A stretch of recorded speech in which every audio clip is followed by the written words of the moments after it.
Hello and welcome to Study IQ. मैं दिव्यांशी श्रीवास्तव और आज मेरे साथ इस इंटरव्यू सेशन में जुड़ी हैं miss Surabhi Garg, IRS. She is currently posted in Chandigarh as deputy commissioner income tax. बहुत बहुत स्वागत है मैम आपका स्टडी आईक्यू पे। We are so glad that you are here with us today. Thank you so much, Divyanshi. For all the aspirants, today, ma'am will be talking about her journey to UPSC, how life changes after UPSC. So we are so glad and excited for the session. I'm looking forward to interacting with everybody and sharing my experiences with everyone. Ma'am, सबसे पहले हम जानना चाहते हैं कि what has been your educational background? So I have completed my engineering as my graduation, and post that I worked 1 year as a data analyst in Gurgaon. So that has been my educational background before I started preparing for UPSC and I gave the exam. Ma'am, as you said, you're an engineer. How did you get introduced to the idea of civil services? So when I was preparing, जब मैं before मैं preparation शुरू करी, when I was in job, when I was working in Gurgaon, at that time मेरे को ऐसा लगा कि I mean मेरी job बहुत अच्छी चल रही थी and I was working very nicely. I was liking everything I was doing. But जो एक meaning होता है life में, what a job can contribute to your life meaningfully, that I felt was not happening with the private job. And एक meaningful contribution देने के लिए अपनी जॉब से in my life I decided to appear for the civil services and I wanted to contribute to the society. I wanted to give something to the society. Society में कुछ contribution देने के लिए I felt I should try and do something. So I started preparing for UPSC. Ma'am, how long did you prepare for this examination? So जैसे most aspirants को पता होगा, it's a long process, it's a marathon like everybody says. So इसकी preparation in itself मेरे को 1 साल मैंने prepare करा, मतलब I went through the syllabus, सारा study करा syllabus इसका, and then I started giving the exam. तो 1 साल तो तैयारी करने में लग गया और देन 1 साल का एग्जाम प्रोसेस होता है. जैसे हमारा प्रीलिम्स जून जुलाई में प्रीलिम्स होता है, देन मेंस दिसंबर में. एट दैट टाइम तब दिसंबर में था मेंस, तो मेंस दिसंबर में हुआ, then interview in March. So like एक पूरा साल तो आपका एग्जाम देने में लग जाता है. तो it's like easily a 2 year process. 1 साल अगर आप तैयारी करो और 1 साल एग्जाम दो. सो मैंने 1 साल तैयारी करी. आई वुड से 2 years, लेट्स से. मोटिवेशन बहुत इंपॉर्टेंट फैक्टर होता है इस रिगरस जर्नी में. तो how did you stay motivated during your journey? I think motivation सबसे इम्पोर्टेंट है इस तैयारी में. आई मीन जो हम कहते हैं ना स्मार्ट स्टडी करो, I think smart study is all about motivation, how to stay motivated. And trust me, it's not easy. मतलब ये इजी बिल्कुल भी नहीं है मोटिवेटेड रहना. कोई अगर आपको कहे कि तो मतलब ठीक है मैं तो सारा टाइम मोटिवेटेड थी या था, मतलब 2 साल 3 साल 4 साल जितने भी साल तैयारी करी, मोटिवेटेड रहना डिफिकल्ट है. It is a constant process. तो UPSC in itself is a journey of self exploration also. तो मतलब अगर आप लेट्स से इवन अगर आप एग्जाम क्लियर भी नहीं करते, गॉड फॉरबिड, बट एक आपका जो कंट्रीब्यूशन टुवर्ड्स योर सेल्फ रहेगा in the UPSC examination preparation process will be getting to know about yourself more. अपने आप को इतने अच्छे से जानोगे, बिकॉज ये मोटिवेटेड रहने का एक बहुत तरीका है कि आप यू अंडरस्टैंड कि आपको क्या चीजें मोटिवेट करती हैं. तो हर एक का अपना अपना तरीका होता है मोटिवेटेड रहने का. कईयों का, फॉर एग्जाम्पल मेरा ये था कि मैं एक शेड्यूल फॉलो करती थी. I used to take constant breaks. तो मैं अपना ब्रेक्स लेती थी. I never used to study 16 18 20 घंटे नहीं पढ़ती थी मैं. I had my own routine और मैं उसको फॉलो करती थी. तो एक ये तरीका रहता था कि हाँ I am following my routine. तो वो एक discipline was in other motivation. If you are constantly discipline तो आपको लगेगा कि हाँ मतलब मैं अपने पैटर्न पे चल रही हूँ. तो that is also self motivation. And you can always take a break after 1 week या 1 month या 6 महीने बाद, 4 महीने बाद एक ब्रेक लेना भी कई बार मोटिवेट करता है कि हाँ चलो I refreshed myself and now I can prepare, I can be focused. तो सबका अपना अपना तरीका होता है मोटिवेटेड रहने का. कईयों का तरीका होता है कि वो शाम को अपने पेयर्स के साथ, अपने फ्रेंड्स के साथ जो तैयारी कर रहे हैं उनसे डिस्कस करें रिगार्डिंग जो भी उन्होंने पढ़ा है, या what ever current affairs discuss करें. कईयों का होता है घर पे बात करके दे गेट मोटिवेटेड, फ्रेंड से बात करके. सो मोटिवेशन ऑल्सो स्टेम्स फ्रॉम आप अपने आप को रिलैक्स कैसे कर रहे हैं. तो रिलैक्स, मोटिवेशन, मतलब ये सब एक कॉम्बिनेशन है जो आपको अपनी प्रेपरेशन का एक इनहेरेंट पार्ट बनाना पड़ता है कॉन्स्टेंटली. ऐसा नहीं कि आप आज मोटिवेटेड हो तो फिर एक साल बाद मोटिवेशन चाहिए. It is a daily process कि आपको मोटिवेशन डेली, वीकली चाहिए होगा. तो it has to be part of your schedule. जिस तरीके से मैम मोटिवेशन के बारे में अब बताया, I am sure lot of people would connect with it. हम प्रिपरेशन स्ट्रैटेजी की तरफ आएंगे, लेकिन हम पहले पोस्ट यूपीएससी लाइफ के बारे में जानना चाहते हैं. तो since you are already into Indian revenue services, तो डिड यू चोज आईआरएस और IRS choose you?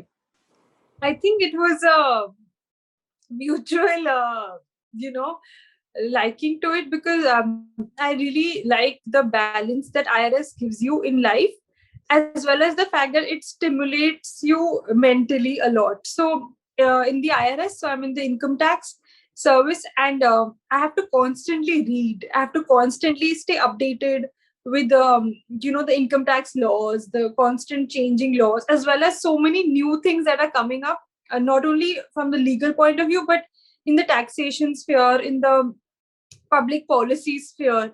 So since you're constantly reading, you're interpreting the laws, so you have to be mentally active all the time. And that is a good thing, because sometimes आपको ना, मतलब 4-5 साल बाद, या even 2 साल बाद, 1 साल बाद, सिलेक्शन के बाद, तो आपको लगता है कि यार हमने तो न्यूज़पेपर ही नहीं पढ़ा 1 साल से, या जो कि बहुत लोग नहीं पढ़ते हैं, और आपका माइंड ना डल हो जाता है.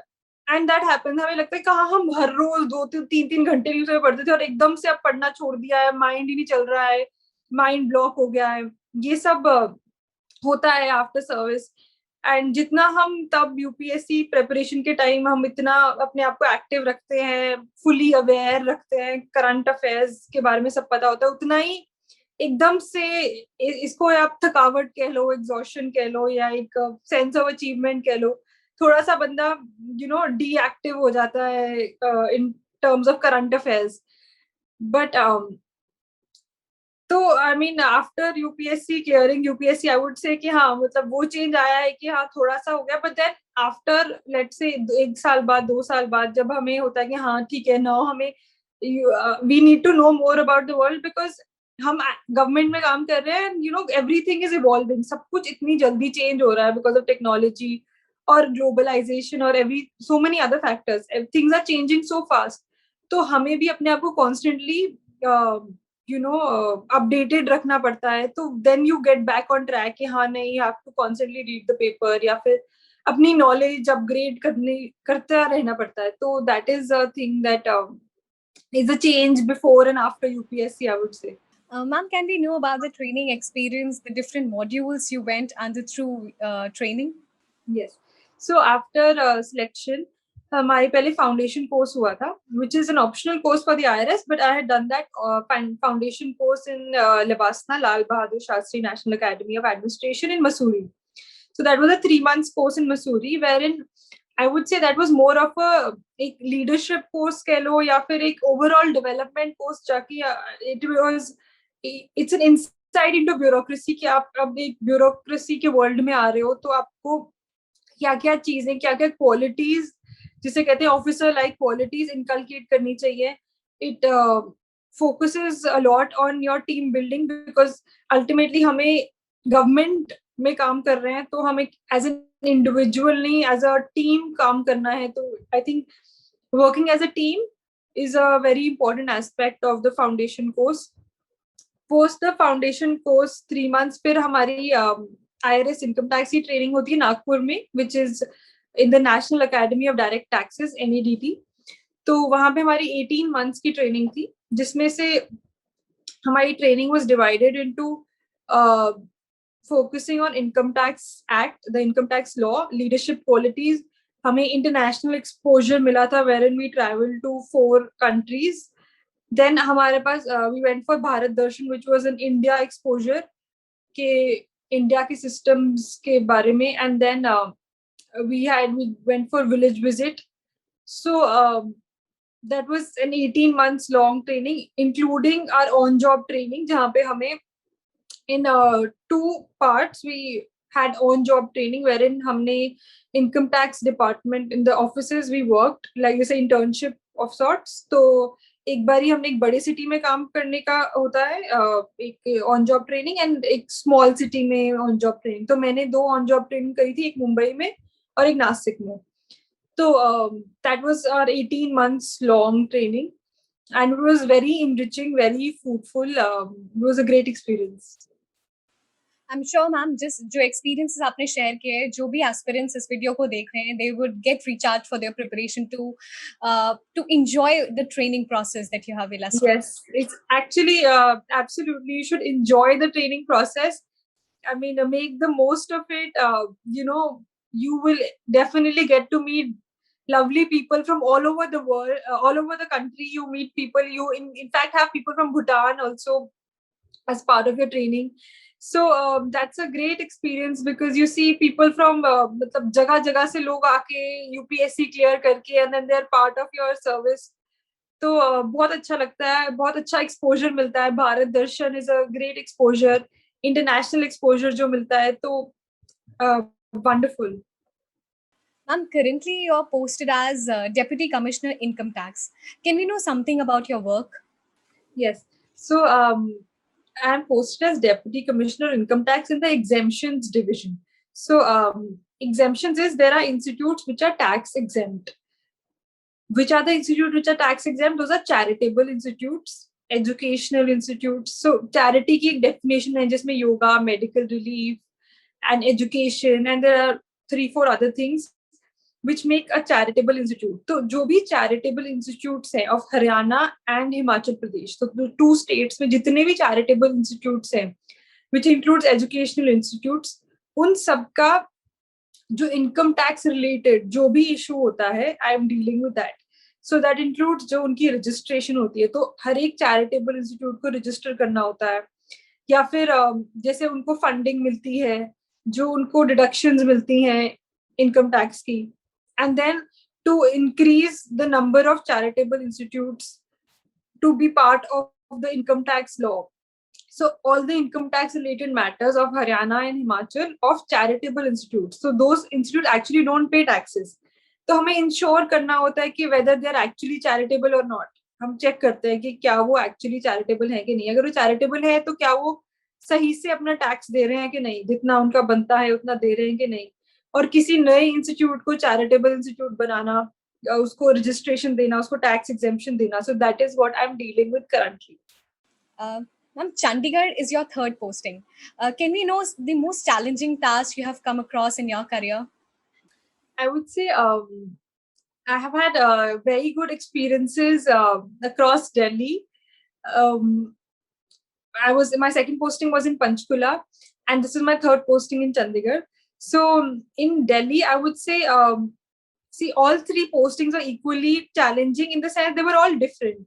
तो तीनों पोस्टिंग्स में बहुत अलग काम करा है मैंने, तो एक अलग अलग सेट ऑफ काम है. तो मैं ये नहीं कह सकती थी कोई भी एक पोस्टिंग बहुत डिफरेंट थी या बहुत ज्यादा चैलेंजिंग थी दूसरे से. बट मेरे पास कई बहुत अच्छे केसेस मैंने करे थे दिल्ली में, जहाँ पे कई ट्रांसपोर्टर्स के केस कर रहे थे.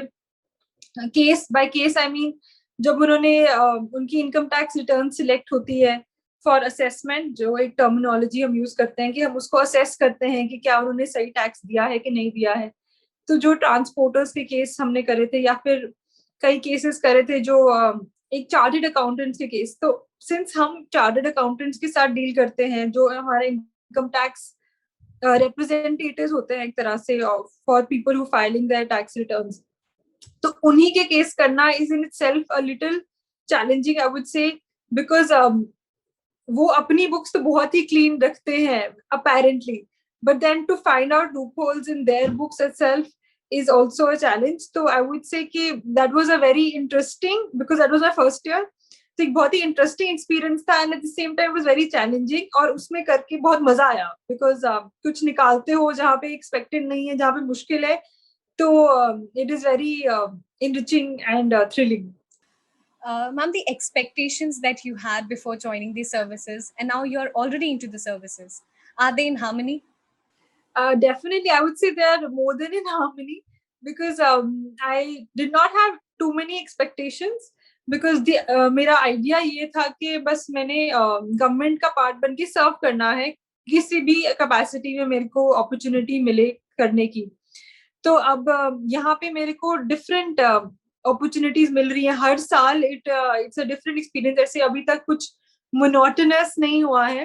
आई मीन बहुत ज्यादा एक्सपीरियंस नहीं है but even in the 3 years post training तो ऐसा कुछ भी मोनोटोनस नहीं है। तो मैं कॉन्स्टेंटली लर्न ही कर रही हूँ and there is so much more to learn.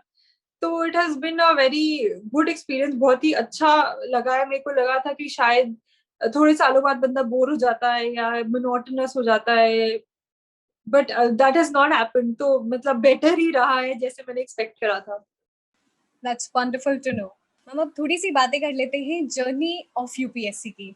तो how to correctly understand the demand of the examination, एक सिस्टमैटिक अप्रोच क्या होना चाहिए इस एग्जामिनेशन को लेकर? आई वुड से इस पे बहुत सारी वीडियोस होंगी ऑलरेडी बट स्टिल अब जैसे कि जितने भी अभी तक एस्पिरेंट्स रहे हैं आई थिंक सबका अपना अपना तरीका होता है तैयारी करने का। तो जो भी ये देख रहा है एक सेट पाथ मत फॉलो करो। सबका अपना तरीका है बट आप यू कैन ऑलवेज पिक सबसे जो जो आपको अच्छा लगे। You pick from that and utilise it. तो मेरा आई वुड से कि एक सिस्टमैटिक अप्रोच वुड बी एक अपना शेड्यूल बनाना उसको फॉलो करना and stick to the syllabus. उस सिलेबस को स्टिक करते हुए उसको अच्छे से मतलब आपको बहुत डीप भी नहीं जाना है बट उसको अच्छे से कवर करना है। तो that would be systematic approach. आपके सामने आपका सिलेबस है और शेड्यूल है तो उन दोनों को हार्मनी में करके आपको तैयारी करनी है। मतलब as simple as that but this is the crux of the systematic approach I would say. UPSC CSC की बात करें तो ये बहुत ही रिगरस एग्जामिनेशन होता है, 1 साल तक चलता है। बहुत सारी अनसर्टनिटीज भी आती हैं इस एग्जामिनेशन के साथ साथ। तो how to manage uncertainties and stress during the examination process? हाँ। जैसे दिव्यांशी मैंने पहले भी बोला था कि ये एक पहले तो यू शुड एक्सेप्ट कि हाँ एक लॉन्ग प्रोसेस है। तो इसको एक मैराथन की तरह लें और ना कि एक स्प्रिंट की तरह कि भाई बस आज तो मैं फुली मोटिवेटेड हूँ और फिर एक हफ्ते तो यू आप 12 या 14-15 घंटे पढ़ो और फिर एकदम से आप एग्जॉस्ट हो जाओ और फिर आप you not able to study या बीमार हो जाओ या कुछ भी। तो इसको ग्रेजुअली अंडरस्टैंड करते हुए इस प्रोसेस को सिलेबस को the requirement of the exam को अंडरस्टैंड करते हुए अब अपनी पेस धीरे धीरे बढ़ाएं। बट मोस्ट इम्पोर्टेंटली पेस बढ़ाते हुए आपको अपनी डिस्ट्रैक्शंस को बिल्कुल जीरो करना है। What ever distracts you. I mean I will not से नेसेसरी कि आपको फ्रेंड से बात करना डिस्ट्रैक्ट करता है। कहीं वो नहीं करता। Sometimes it motivates you but what ever distracts you you have to cut down on that and आपको अपना शेड्यूल फॉलो करना है सिलेबस फॉलो करना है और अपने आप सेल्फ मोटिवेशन आएगी। आई मीन यू आप अपने पुराने एग्जाम के क्वेश्चन पेपर्स देखिए। यू सी कि आप कितना परफॉर्म कर सकते हैं उसमें। बट बिफोर आप वो करें पहले आप अपना सिलेबस अपनी तरफ से आपकी तैयारी अच्छी होनी चाहिए। यू शुड नो कि हाँ मैंने अच्छे से तैयारी करी है इसकी। आई मीन सपोज एक टॉपिक है वर्ल्ड हिस्ट्री तो मैंने ये वर्ल्ड हिस्ट्री अपनी तरफ से मैंने इसका प्रिपरेशन कर ली है। तो नाउ अब मैं देख आई कैन टेस्ट कि वेदर मैंने अच्छे से करी है कि नहीं करी। तो it is a self motivating process. It's a gradual process. तो अपने आप को एनालाइज करो सेल्फ एनालाइज।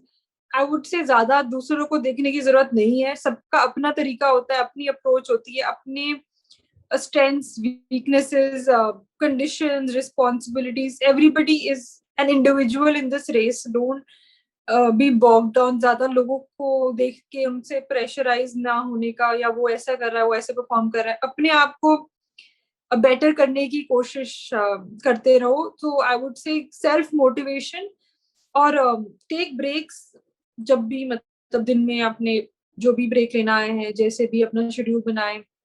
एक हफ्ते बाद ब्रेक लेना है महीने बाद ब्रेक लेना है। Small breaks but the break should not lead to distraction. तो ऐसा नहीं होना चाहिए कि आप ब्रेक लो और उससे आपका माइंड और एग्जॉस्ट या डिस्ट्रैक्ट हो जाए. तो आई वुड से कि that will keep you motivated. Ma'am, अगर मैं आपसे कहूँ to describe one day from your preparation, क्या शेड्यूल, कैसे आप शेड्यूल बनाती थी, उसे कैसे इम्प्लीमेंट करती थी? That's a very good question. See मैं दिन में पढ़ती थी. तो जैसे कई लोग रात को पढ़ते हैं, सबका अपना तरीका होता है, बट मैं दिन में पढ़ती थी. तो मैं रात को नहीं पढ़ सकती थी. आई के नॉट रात को लेट नहीं मैं जाग सकती थी या कुछ भी. तो मैं कोशिश करती थी कि मैं सुबह जल्दी उठूं. तो मैं थोड़ा जल्दी उठ के आई टू स्टडी थोड़ा सा, मतलब आई थिंक 1 घंटा. Then I to take a break. मैं थोड़ा रेस्ट करती थी. I to have my breakfast और वो सब. Then I to start studying again. And तब मैं फिर लंच तक आई टू स्टडी. एंड फिर I to take a break, lunch break. Then I to study for whatever 2-3 hours, and I used to take another break, which was like a dinner break, whatever, like एक walk कर लिया, dinner कर लिया. And then I used to study for another 2 hours, जिसमें मैं I used to do things because उस time पे मेरा mind exhausted रहता था. तो I used to do things which did not require a lot of let's say, मतलब जिसमें मेरे को माइंड को ज्यादा स्ट्रेस ना देना पड़े. जैसे कि मैं कुछ newspaper related I to do, या फिर कभी रेडियो सुन लिया, या फिर राज्यसभा टीवी तब था तो वो सुन लिया. ऐसी चीजें जिससे थोड़ा सा रिफ्रेश भी होता है. बिकॉज एट दैट टाइम मैं I my mind was very exhausted, so I could not do GS और सो माय ऑप्शनल या ऐसा कुछ भी. तो other than my GS and optional I used to do things जो भी मेरा उस दिन का रहता था, मे बी एन एसे और something I used to do after dinner. So that was my schedule. तो मैं बहुत ज़्यादा hours, I never spent too many hours studying, and I used to sleep by 10:30. So that was my day. So I used to try and maximize my day, but I used to still take my lunch, breakfast, dinner breaks. And उस time पे मैं ऐसा नहीं था कि lunch के time भी newspaper या कुछ साथ में लेके बैठी हूँ. बट जब मेरा ब्रेक है तो ब्रेक है प्रॉपर. तो that was my I would say a day in my preparation. मैं सभी व्यूअर्स को बता दूं कि Surabhi ma'am is an awesome photographer. तो मेरा क्वेश्चन इसी से रिलेटेड है कि कितना जरूरी है एक हॉबी का होना? Thank you so much, Divyanshi. I'm just learning, and that is a hobby I picked up while my foundation course in Missouri. So we had an amazing mentor there, Mr. Ganesh Selly. He's a renowned photographer. So coming to the question that how important is it to have a hobby? ये बहुत ही I would say important है to the point कि आप इसको pressure नहीं लेना चाहिए कि मेरे पास कोई हॉबी नहीं है, मेरे को हॉबी ढूंढनी है. ये अपने आप ही इट कम्स. हॉबी एक आपका पैशन ही होता है. आप उसको तभी परस्यू कर सकते हो अगर वो आप यू लाइक इट. कोई जबरदस्ती अब मैं किसी को भी थर्ड पर्सन को बोलूंगी तू फोटोग्राफी कर, नहीं करेगा. उसको नहीं पसंद तो नहीं पसंद, राइट? तो मेरे को पसंद है. इवन मतलब आई डोंट नो मैं अच्छा इफ आई क्लिक वेल और not, but I like to do it. Like मेरे को एक जहां मेरे को अच्छी एक व्यू देखती हूँ तो मेरे को होता है कि मैं इसकी फोटो क्लिक करूँ. So it's something that comes with time. It may take a lot of time, it may come early, but it gives you a great avenue to kind of step back. कि जो भी आप government में कई बार हम इतना ज्यादा घुस जाते हैं इन द प्रोसेसेस, जैसे कहते हैं सिस्टम या जो भी कहते हैं वर्ड्स यूज करते हैं, कि एक हमारा रूटीन बन जाता है. एक फाइल आती है, हम ये करते हैं वो करते हैं. तो it can become monotonous. Suppose आप सेम सेटअप में हो बहुत देर के लिए या जो भी है. मतलब ultimately government is the same thing, कहीं पे भी काम करें. तो एक आप सिस्टम में आके आप बड़ा जिसे कहते हैं there is this word for it, कि आप कंप्लेसेंट हो जाते हो बहुत ज्यादा कि हाँ ठीक है हमारे ऑफिस और जो भी है. मतलब but this gives you an opportunity for personal development कि आप कुछ और कर रहे हो. मतलब you have a life besides work. और ये बहुत जरूरी है सेल्फ इनरिचमेंट. नहीं तो बंदा खुद ही आप बॉक डाउन हो जाओगे, बोर हो जाओगे, फ्रस्ट्रेटेड हो जाओगे. मतलब hobby is important for self development, to stay sane. ये तो मतलब इरिस्पेक्टिव ऑफ गवर्नमेंट जॉब, किसी भी जॉब में आपको एक हॉबी होनी चाहिए, बिकॉज आपको ग्राउंडेड रखने के लिए, अपने आप को चार्ज रखने के लिए, at the same time it is what provides the required balance. आपकी लाइफ में जो बैलेंस चाहिए आपको एक हॉबी प्रोवाइड कर सकती है. तो if somebody has a hobby, आपको you should pursue it. Don't give up on any hobby because it will help you also. So suppose अगर आप यूपीएससी की तैयारी कर रहे हो, आपकी कोई हॉबी है, आपको लग रहा है कि मेरे को ये हॉबी सैक्रिफाइस करनी पड़ रही है बिकॉज ऑफ प्रेपरेशन, ऐसा नहीं. आपको हॉबी बहुत हेल्प करेगी आगे, even post UPSC exam, post clearing, अगर not clearing, whatever, even in your UPSC interview, you must devote adequate time. ऐसा नहीं कि पूरा, अगर ऐसी हॉबी है तो आप पूरा दिन ही वो करें. बट एक hobby is very important for relaxing your mind, जो यूपीएससी जर्नी में चाहिए होता है. And even after UPSC journey more so you will realise. तो yes, hobby is very important.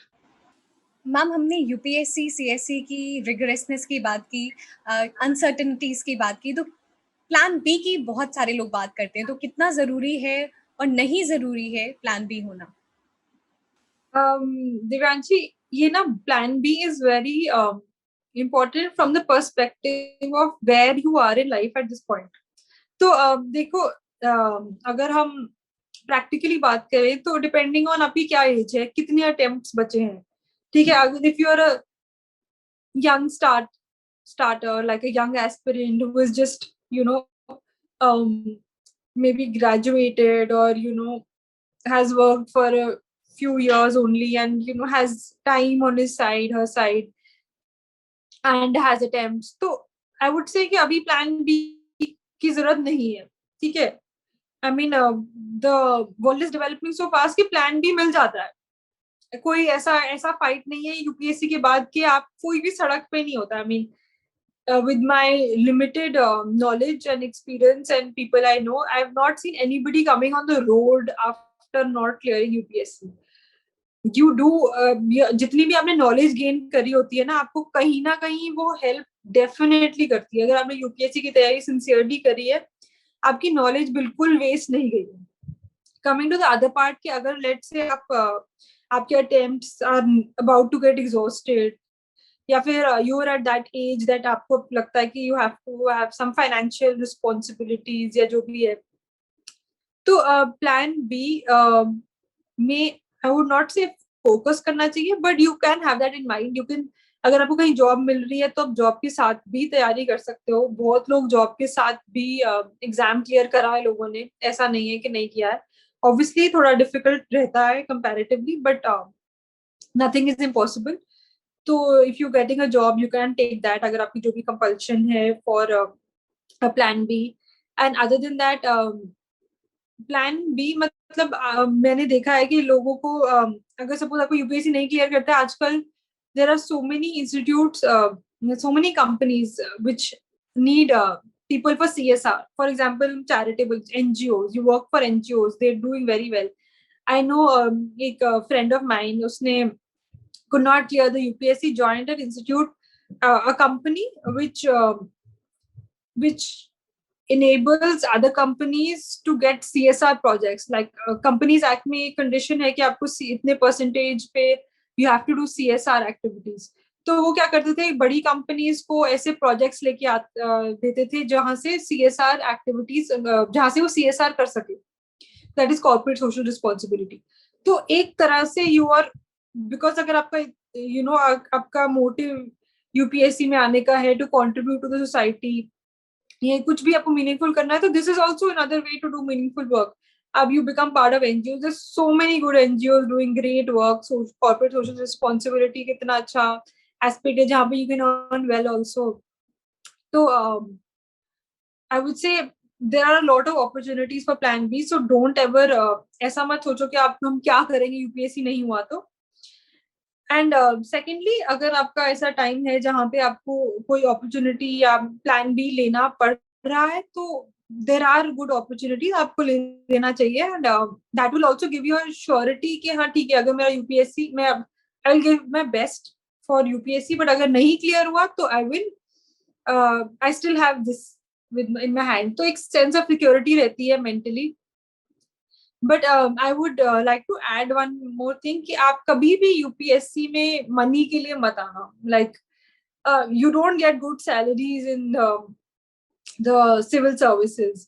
तो अगर कोई भी सोचे कि मैं कॉर्पोरेट जॉब छोड़ के जहाँ पे मेरे को XYZ अमाउंट मिल रहा था, मैं गवर्नमेंट सर्विस में आऊँ जहाँ पे मेरे को तो इतनी कम सैलरी मिल रही है, तो you should know the drawbacks or what you call set off that is happening with the compared to private sector and government service. तो ये एक ड्रॉबैक कह लो या एक डिफरेंस है दोनों चीजों में.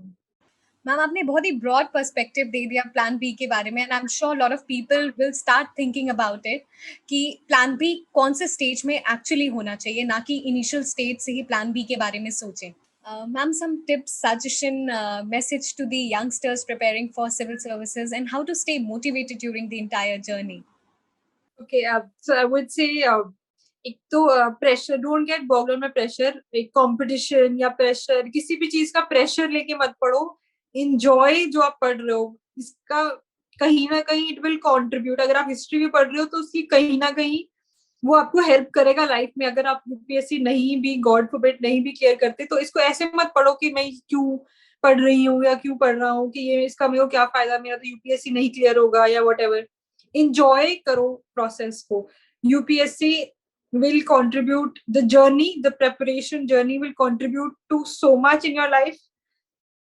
तो आप in the end of the journey आप satisfied ही निकलोगे कि हाँ मैंने UPSC की प्रेपरेशन में अपने बारे में और वर्ल्ड के बारे में इतना कुछ सीखा. तो इसको enjoy करो प्रोसेस को. इसको एक प्रेशर की तरह मत लो, और जितना ही आप enjoy करोगे उसके आपके better results आएंगे. तो I would say enjoy the process, enjoy the journey. And obviously it is easier said because I'm on the other side, but मैं ये बता रही हूँ from experience कि इसको inculcate करो अपने शेड्यूल में, अपने तरीके में, पढ़ाई के तरीके में.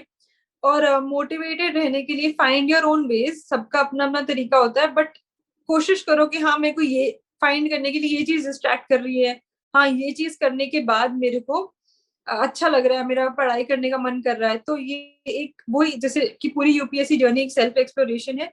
तो even this is a self exploration process, I would say. तो just enjoy it, work hard. There is no substitute to hard work. It's a cliche, but ये एक सच है कि आप ये मत सोचो कि वो बंदा उसकी ये बैकग्राउंड है या she is from this background या उसने तो ऑलरेडी इतने साल से तैयारी कर रही है तो वो तो definitely she will clear the exam, he will definitely clear. ऐसा बिल्कुल नहीं है. Be sincere. देखो अगर आप सिंसियर नहीं हो, हार्डवर्क नहीं हो, सॉरी मतलब नहीं होगा, ठीक है. Be honest to yourself. आपने एग्जाम देना है, आपने क्लियर करना है, आपने नहीं क्लियर करना. सो इट इज, कोई भी आपको यहाँ पे कोई थर्ड पर्सन इन्वॉल्व नहीं है. It is you, your process, your exam and your result. तो बी सिंसियर. अपने आप को, रात को आपको सोने वक्त ऐसे लगना चाहिए कि आपने मेहनत करी है.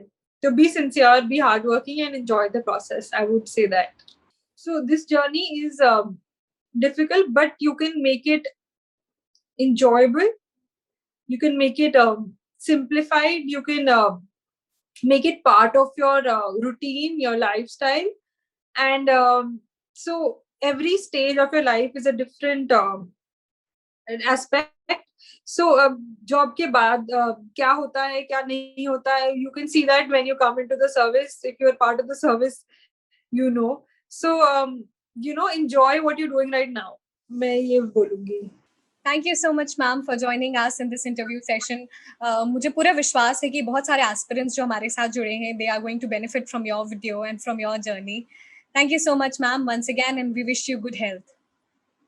Thank you so much, Divyanshi. It was wonderful speaking to everybody. I hope I was able to contribute या किसी भी तरह मैं किसी को भी help कर सकी. Even if one person found it helpful, I will be grateful. And all the best to Study IQ. I hope you keep motivating everyone, keep contributing to the UPSC journey. Thank you so much, ma'am.